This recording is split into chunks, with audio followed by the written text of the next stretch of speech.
In the room, the elephant in the room that I personally wasn't expecting was the fact that Caitlin Clark did not start once again.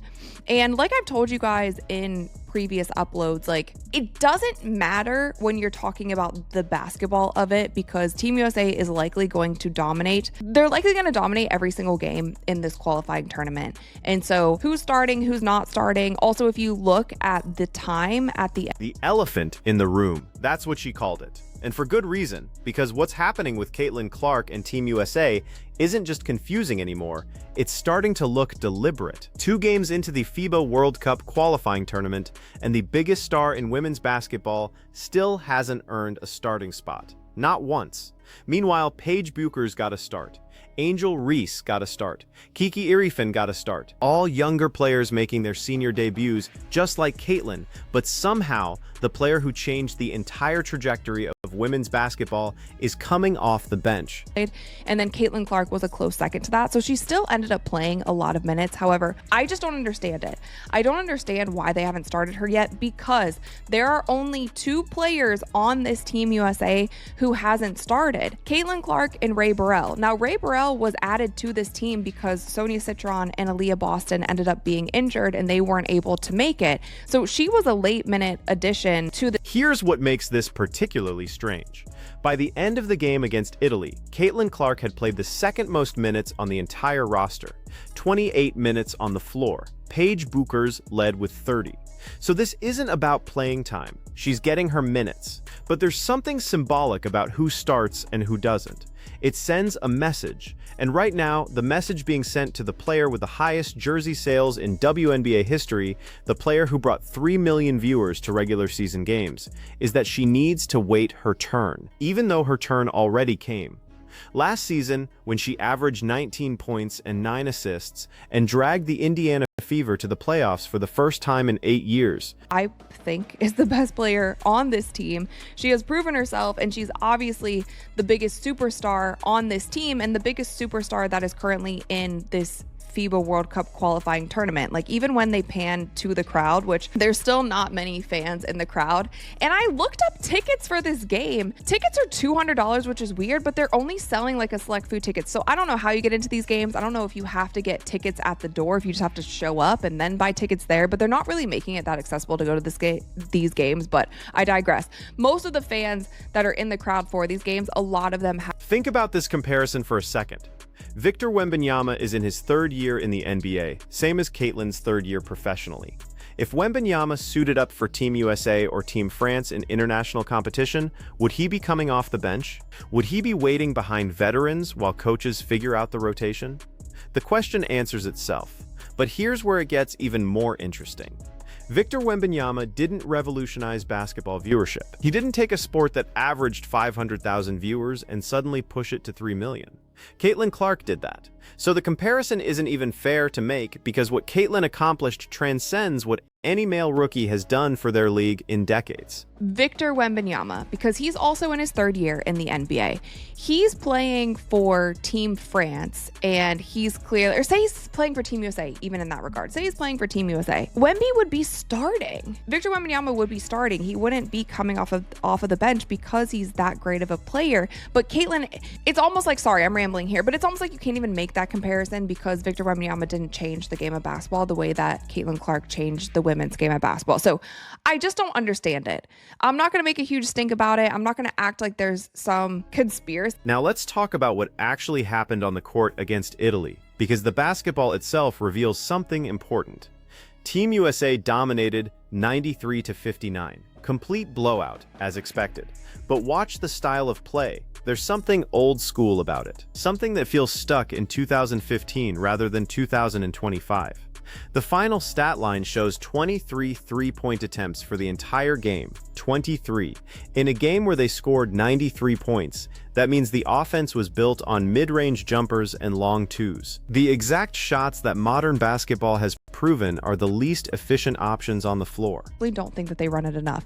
Caitlin Clark is always looking for the roll on the high screen and roll. They've run it for Paige. They have run it for Kelsey Plum. They've run it for Jackie Young. The roll is almost always open. And if if for some reason they keep hitting the roller, then that 3-point shot is open. And we saw that at the end of the game with Caitlin Clark. She came off the high screen, everybody pinned down because she had been throwing the ball to the post player on the roll every single time. They pinned down on that post player, and then Caitlin Clark had a wide open 3 that she hit. Speaking of 3-pointers, we've got to... Here's why this matters.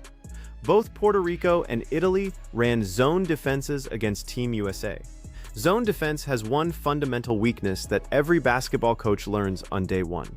You beat it by shooting threes. You force the defense to extend to the three-point line, which opens up driving lanes and creates better spacing.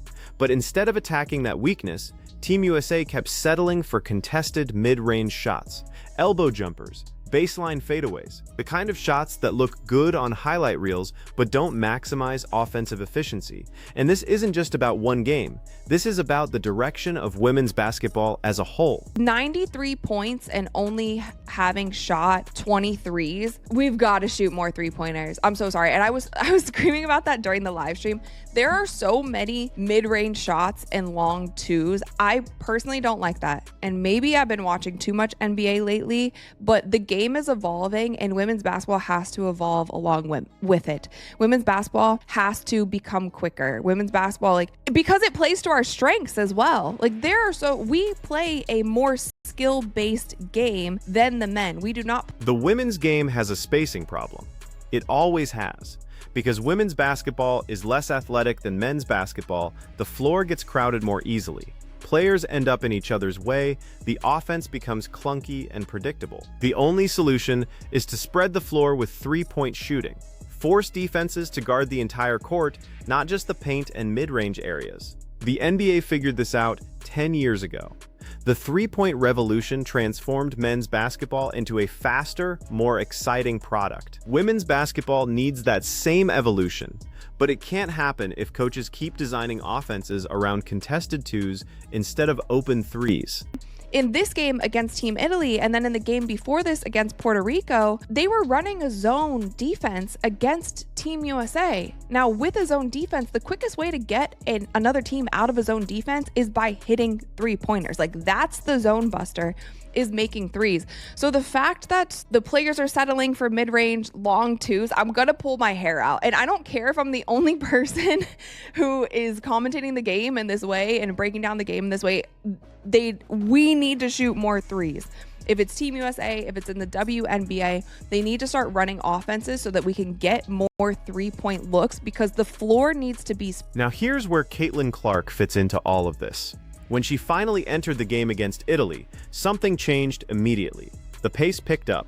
The ball started moving faster. Team USA went on a run. Her plus-minus for the game was plus 27, the highest on the team despite her 5 turnovers. And this is the pattern we've seen throughout her career. When Caitlin plays point guard with the ball in her hands, the entire offense elevates. Not just her individual numbers. Everyone's numbers improve. At Iowa, her teammates shot better percentages because of the looks she created. With the Fever, the team went from lottery pick to playoff contender in one season. The evidence is overwhelming. The traveling situation, basically what accounts for travel.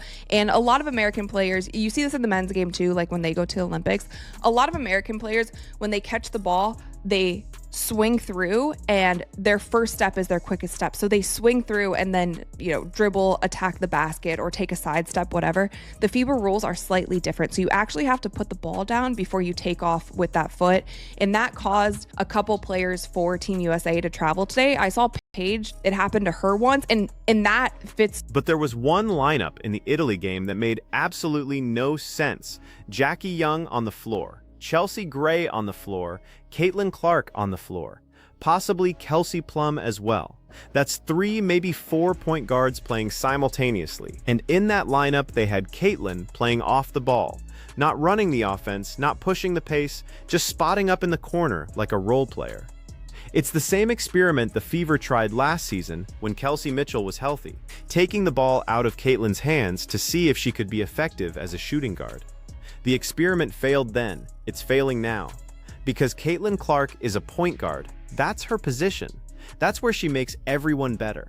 Okay. When Caitlin Clark gets on the floor and when she is playing point guard, there's a big differential there. When she's playing off the ball, it's a slow game. When she is playing point guard, the game speeds up. It speeds up almost instantly. And when she first went on the floor, they went on a bit of a run because there's so much attention that gravitates toward her on the defensive end.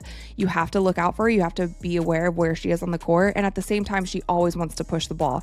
There was one lineup today that really confused me. Jackie Young was on the floor. Caitlin Clark was on the floor. Chelsea Gray was on the floor. Those are 3 point guards on the floor at the same time. I think Kelsey Plum might have been out there too. It's like in that situation, Caitlin should still be running point. And they didn't have her. Let's look at the actual numbers from this game.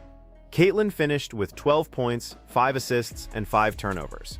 Not spectacular, but solid for limited minutes in an international game with different rules. Paige Bueckers also had 12 points, going 4 for 7 from 2-point range and 1 for 1 from 3. That 3-pointer was actually an and 1, which is great.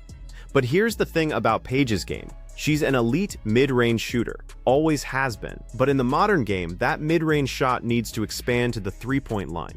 The gravitational pull she creates as a scorer would become even more dangerous if defenses had to respect her 3-point range consistently. Right now, they can sag off a bit because they know she's more comfortable at the elbow.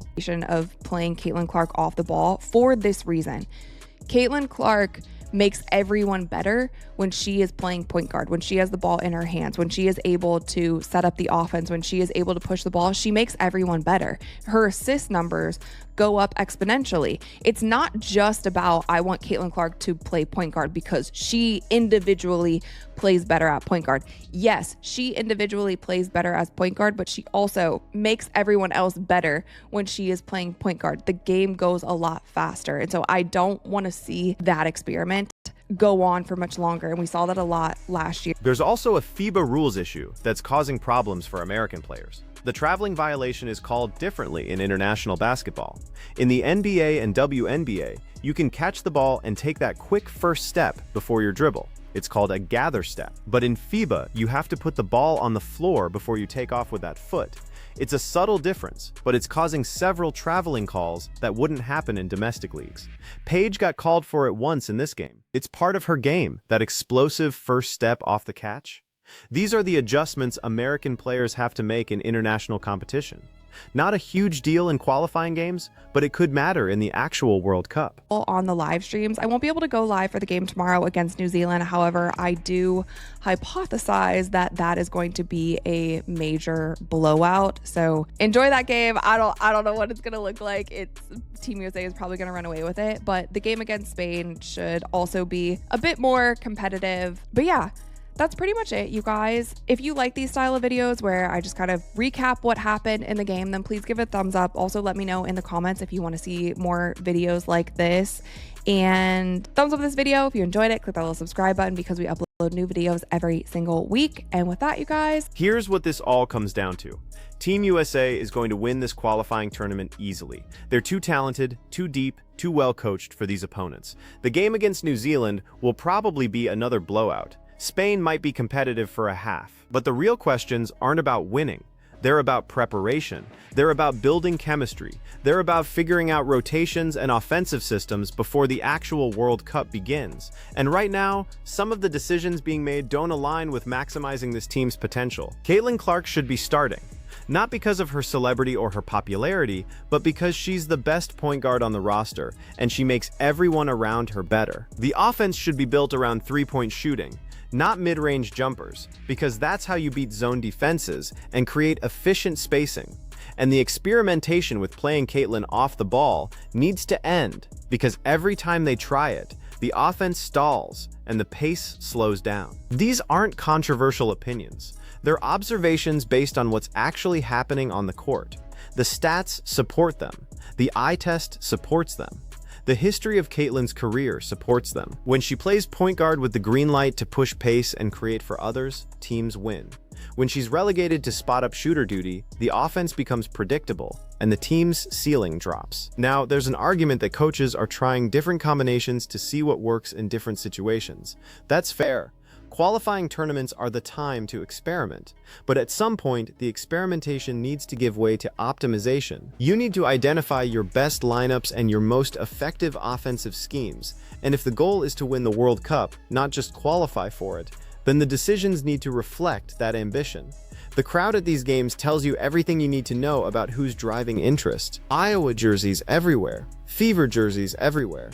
Caitlin Clark jerseys everywhere. Fans aren't showing up to watch committee decisions and rotation experiments. They're showing up to watch the player who made them care about women's basketball in the first place. And she's delivering when she gets the opportunity.